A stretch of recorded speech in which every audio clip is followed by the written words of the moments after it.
दोस्तों, हर इंसान की ज़िंदगी में एक पल आता है जब वह खुद से सवाल करता है, मेरा लक्ष्य क्या है? क्या मैं सही दिशा में बढ़ रहा हूँ? क्या मैं सचमुच अपनी मंजिल को हासिल कर सकूँ पाऊँगा? हम सब जीवन की यात्रा आसान नहीं होती। कभी हालात हमारे खिलाफ होते हैं, कभी मन मान जाता है और कभी परिस्थितियाँ इतनी कठोर हो जाती हैं कि हमें लगता है अब कुछ संभव नहीं। यही स्थिति महाभारत में महान योद्धा अर्जुन के सामने आई थी। महाभारत सिर्फ एक युद्ध की गाथा नहीं, यह जीवन के हर संघर्ष का आईना है। और यही महाभारत का एक प्रसंग आता है, अर्जुन की तपस्या और भगवान शिव से मुलाकात। ये कहानी सिर्फ पौराणिक प्रसंग नहीं है, यह हमें सिखाती है कि अगर लक्ष्य महान है तो रास्ता भी कठिन होगा। सच्चा साधक वही है जो कठिनाइयों के सामने झुकता नहीं बल्कि और दृढ़ हो जाता है। आज मैं आपके सामने इस कथा का पहला भाग सुनाने जा रहा हूँ। कथा का नाम है लक्ष्य और तपस्या की शुरुआत। दोस्तों, ये कहानी सुनते आप पाएंगे कि अर्जुन का संघर्ष आपकी और मेरी जिंदगी में कितना मेल खाता है, क्योंकि हम सब अपनी अपनी लड़ाई लड़ रहे हैं। कोई बिजनेस खड़ा करने की तपस्या कर रहा है, कोई परिवार संभालने की, कोई कैरियर बनाने की और कोई खुद को खोजने की। तो चलिए हिमालय की उस गुफा की ओर चलते हैं जहाँ ठंडी हवा और बर्फ की चादर के बीच में एक साधक बैठा है। वह साधक है पांडवों का महान धनुर्धर अर्जुन।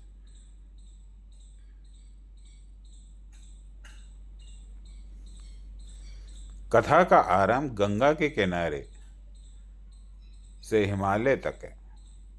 महाभारत के युद्ध की पृष्ठभूमि बन चुकी है। पांडव और कौरवों का टकराव तय था।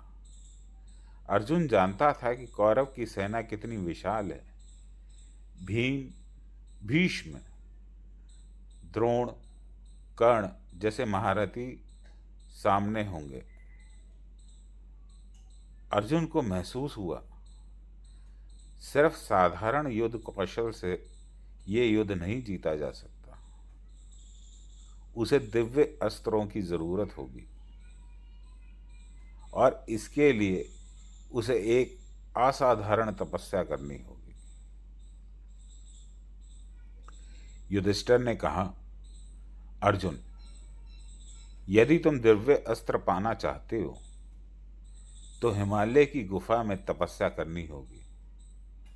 देवताओं की कृपा तभी मिलेगी जब तुम्हारा मन अटूट होगा।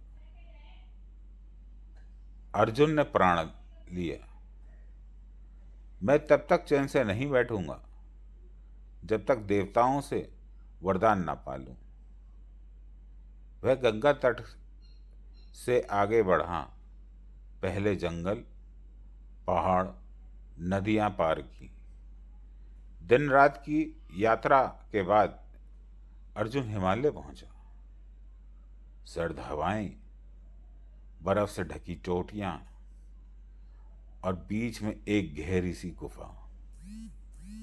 वहीं अर्जुन की तपस्या शुरू होती है। वे ध्यान मुद्रा में बैठते हैं और मन में सिर्फ एक ही लक्ष्य, मुझे दिव्य अस्त्र चाहिए। ताकि मैं अपना धर्म की रक्षा कर सकूं। अर्जुन ने तपस्या शुरू करी। पहले एक टांग पे खड़े होकर, फिर हाथ जोड़कर, फिर धीरे धीरे कठोर उपवास करके। दिन बीतते गए। सर्द हवाएं उसके शरीर को घायल करती रही। भूख और प्यास से उसे कमजोरी महसूस कर दी, लेकिन उसका मन अगड़ रहा। यहां से हमें पहला सबक मिलता है। लक्ष्य की शुरुआत उत्साह से होती है, लेकिन उसे पाने के लिए धैर्य चाहिए। क्या आपने भी कभी ध्यान दिया है? हम किसी काम की शुरुआत बड़े उत्साह से करते हैं, जैसे नई नौकरी, नया बिजनेस, नया रिश्ता। लेकिन धीरे धीरे जब मुश्किलें आती हैं तो हमारा मन हिल जाता है। हम सोचते हैं शायद यह मेरे बस के नहीं। लेकिन यही हमारी पहली असली परीक्षा है। अर्जुन ने भी यह सब झेला। सर्दी, भूख, थकान, अकेलापन, सब कुछ सहा, लेकिन हार नहीं मानी। इस प्रसंग का गहरा संदेश है। तपस्या का मतलब सिर्फ जंगल जाकर बैठना नहीं, बल्कि अपने मन को काबू करना है। हम सब जीवन में तपस्या अलग अलग रूप से करते हैं। जैसे एक विद्यार्थी की तपस्या दिन भर पढ़ाई करना, एक बिजनेसमैन की तपस्या सालों मेहनत करके ब्रांड बनाना, एक माता पिता की तपस्या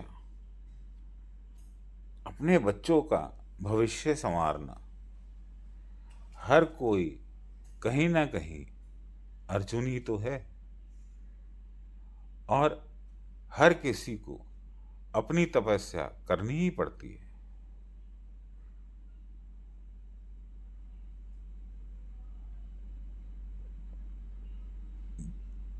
सोचिए दोस्तों,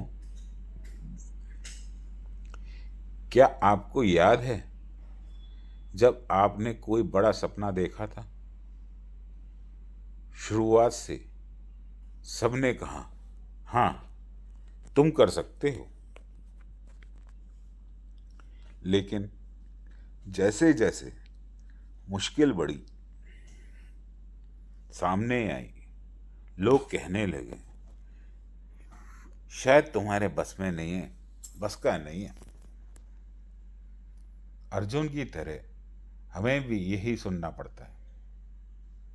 बिजनेस नहीं चलेगा तो तुमसे एग्जाम पास नहीं कर सकते। तुम्हारा हालत तुम्हें कभी आगे नहीं बढ़ने देगी। लेकिन सच्चाई यह है, कोई भी महान लक्ष्य आसान नहीं होता। स्टीव जॉब्स को देखिए ना, कंपनी से निकाल दिया गया, लेकिन उन्होंने हार नहीं मानी, फिर लौटे और एप्पल को दुनिया का सबसे बड़ी कंपनी बना दिया। डॉक्टर एपीजे अब्दुल कलाम साधारण परिवार से आए, असाधारण काम थे, लेकिन तपस्या और मेहनत से भारत को मिसाइल टेक्नोलॉजी में आत्मनिर्भर बना दिया। ये सब आधुनिक अर्जुन हैं, और हर एक को अपना हिमालय में तपस्या करनी पड़ी। अगर हम इसे आधुनिक विज्ञान से देखें तो तपस्या क्या है? डीप फोकस और सेल्फ डिसिप्लिन है। आज का इंसान अपने लक्ष्य पर पूरी तरह केंद्रित होता है तो उसका मस्तिष्क में डोपामिन और सेरोटोनिन का संतुलन बदल जाता है। न्यूरोसाइंस बताती है कि लगातार अभ्यास से हमारा दिमाग नई न्यूरल पाथवे बनाता है। मेडिटेशन और तपस्या से हमारे पैराफ्रंटल कॉर्टेक्स मजबूत होते हैं, जिससे निर्णय लेने की क्षमता और धैर्य बढ़ जाता है। यानी अर्जुन ने तपस्या सिर्फ आस्था से नहीं की, बल्कि मेंटल रिवाइंडिंग करने का प्रोसेस किया।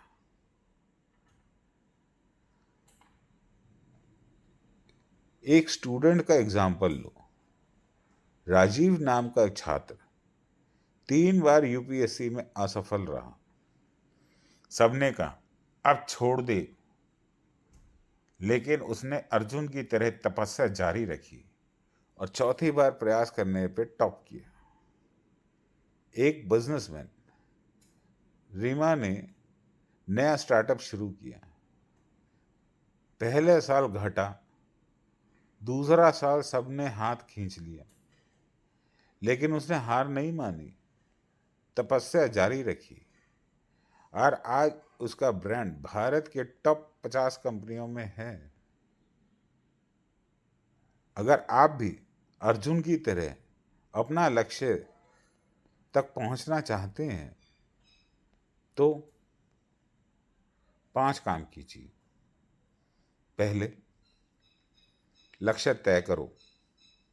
स्पष्ट लिखो कि तुम क्या चाहते हो। दूसरा, तपस्या शुरू करो। रोज 1-2 घंटे उसी पर काम करो। तीसरा, धैर्य रखो, जल्दी हार मत मानो।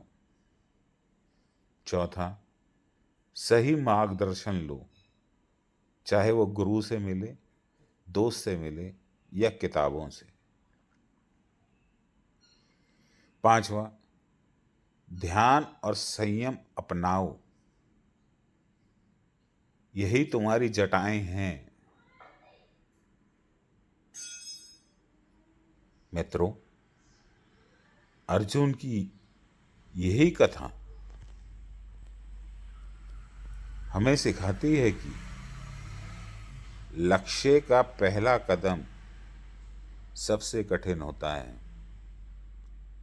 शुरुआत में ठंड लगती है, भूख सताती है, लोग हंसेंगे, लेकिन अगर मन मजबूत रहा, अड़िग रहा, तो मंजिल निश्चित है।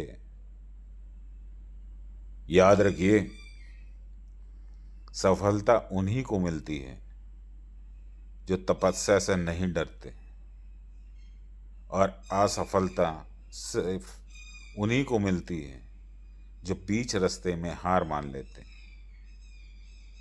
अर्जुन की तरह तपस्या हमें सही सिखाती है। लक्ष्य तक पहुंचना का फल पहला कदम है। धैर्य और संयम से शुरुआत करना।